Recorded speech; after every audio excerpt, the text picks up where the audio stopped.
Just give me as it is.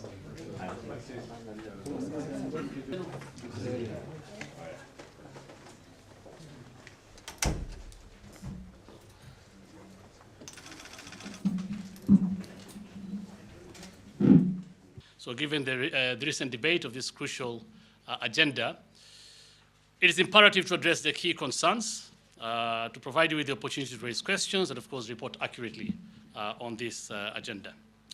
At the core of the bottom-up economic transformation agenda lies the Kenya Kwanza administration's commitment to improve the cost of living, create jobs, increase revenues, enhance Kenya's foreign exchange, and of course ensure inclusive growth.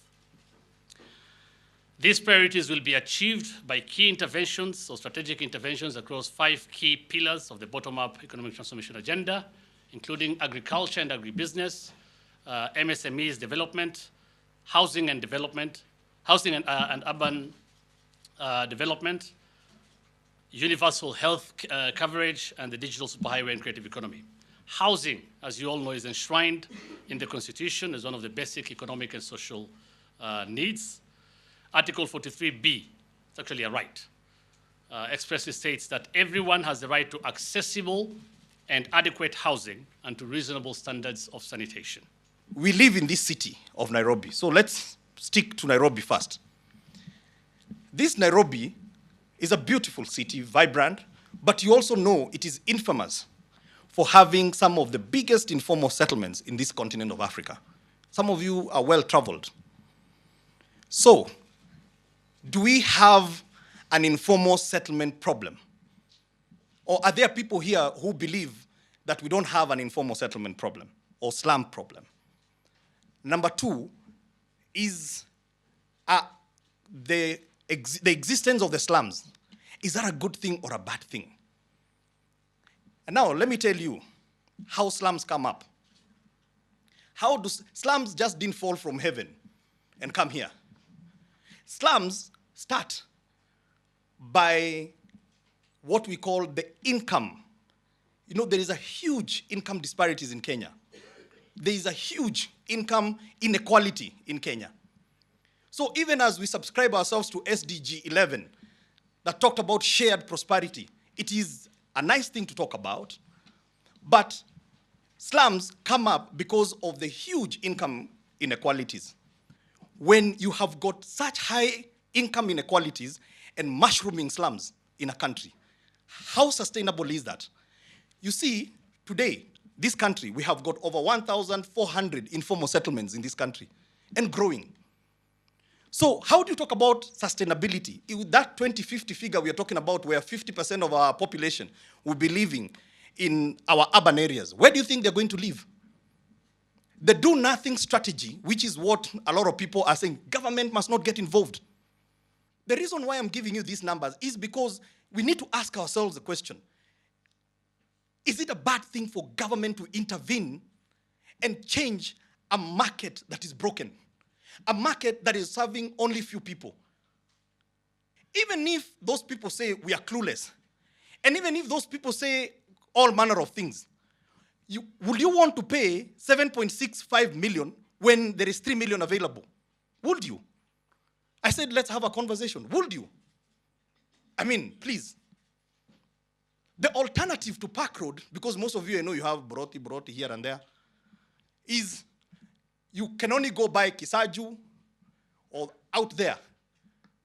You have 12 kilometers, you go by where you need another 12 kilometers of road. That's why SACCOs are writing to me and say, we have so much land, but we have no infrastructure. What did we provide in Park Road? Park Road, because, and I'd like as many of you to go there and check, there is an ECD there. Right inside, there is an ECD. Park Road has a retail center, almost a mini mall, a mini mart. There. Ukitaka kunyolewa, kuna kinyozi hapo chini. Ukitaka take away food, kuna variety. Ukitaka Chinese, ukitaka Japanese, ukitaka Gideri. Kila kitu iko hapo hivi. Ukitaka laundry, iko hapo. It has a parking silo. There is CCTV cameras in there. These guys have a basketball court. And they have a running track. They have a security wall. It's a gated community.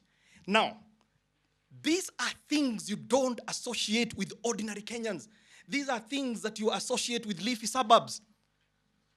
So, government intervention took away almost half the cost of the project for ordinary Kenyans to own those homes. Why is that a bad thing? Now, because I want to finish this one, then tuende kuulizana maswali. If you take the 7.6 million, and now I'm introducing the housing fund, because that's the elephant in the room. The private sector to deliver this house at 7.650, you got a number hapo hivi. Then you go to a bank, when the HF ama KCB ama hizo zingine, you are lucky to get more than 10 years financing. The interest rate today for people they consider to have a good credit record is 15%. But remember, banks price risk. So if it's a normal hustler who's going there saying that I want a house, what rate do you think they're going to get? If at all, the bank might even throw away those ones. You don't, those corridors zetu. But let's take the average, 15%. Very conservative. 7.65, if you pay a 10% deposit and you pay interest at 15% for 10 years, is 111,000 every month. Now, let me just make a guess. I don't know how much journalists earn. But let me take a guess. That amount there, most of us in this room cannot afford. And probably they don't earn that kind of money, what it will cost you. But look at the alternative. I have taken out all the costs. It is 3 million. But I still want you to pay 10% deposit.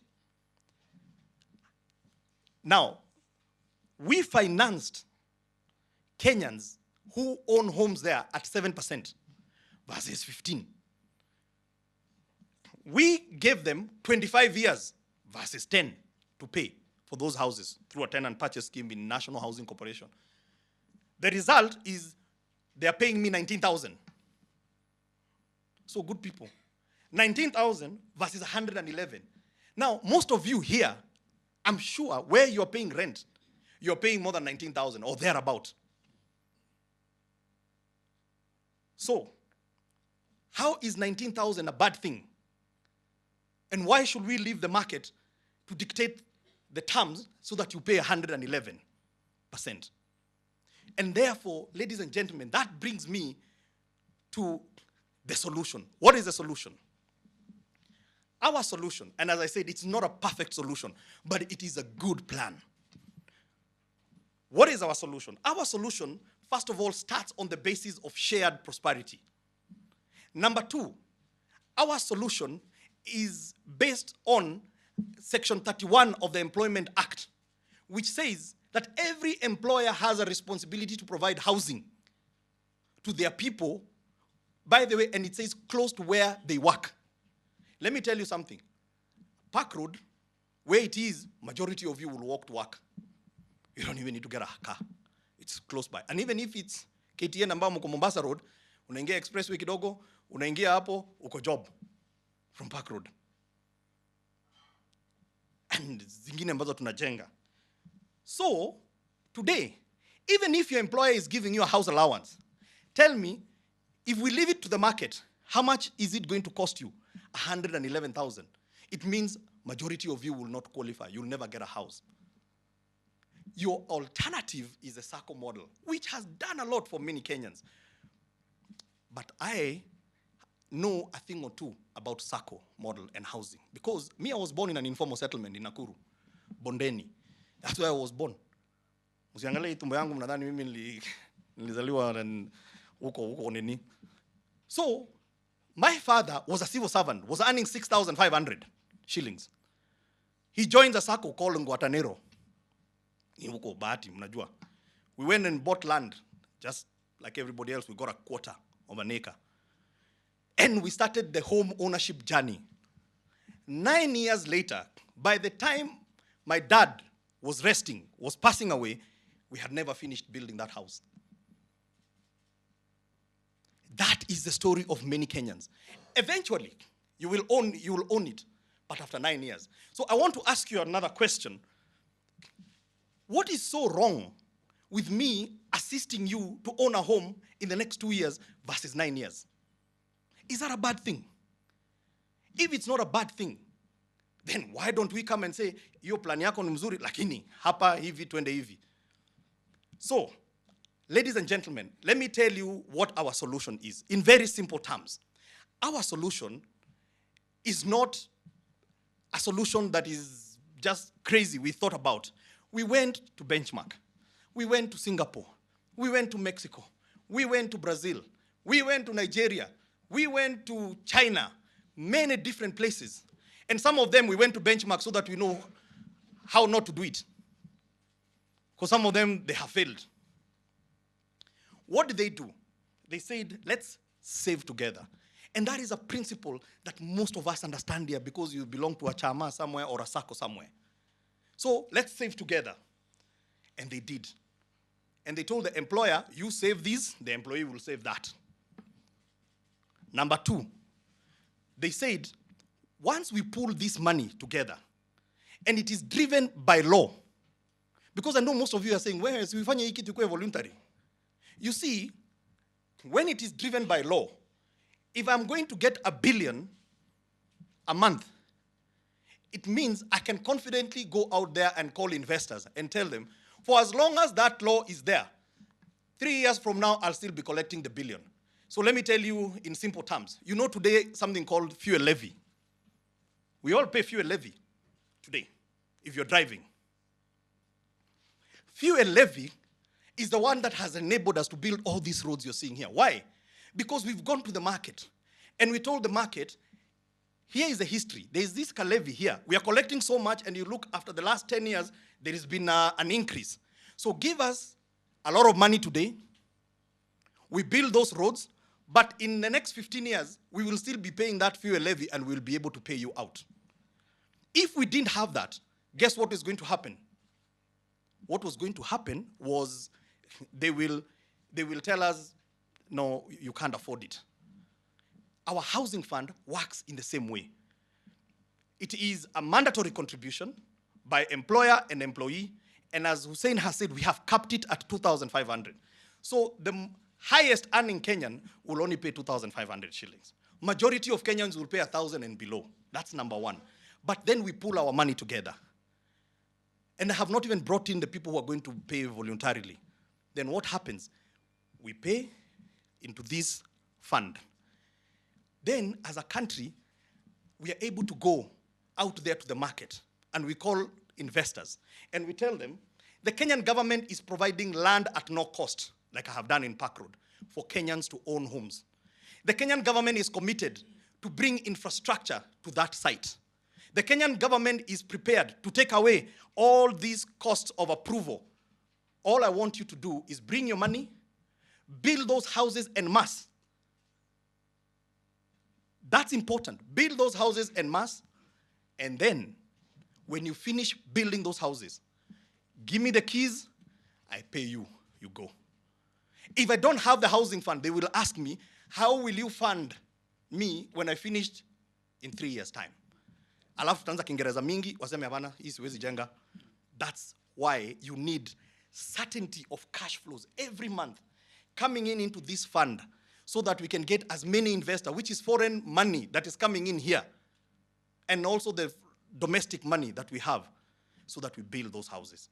So forget about what they're talking about, it's a tax. And let me address that part. Good people, you all pay taxes today because you're employed, so you're paying payroll tax. I pay payroll tax. I don't know how many of you have been to Moyale here, but do you know we have a road that goes all the way to Moyale? That road was built using your taxes, but you have no direct benefit from that money because you may never ever go to Moyale. That is what tax is. But what is a saving? What is this housing fund contribution? Housing fund conveys to you or confers you a direct right. It's a direct right to you. Why?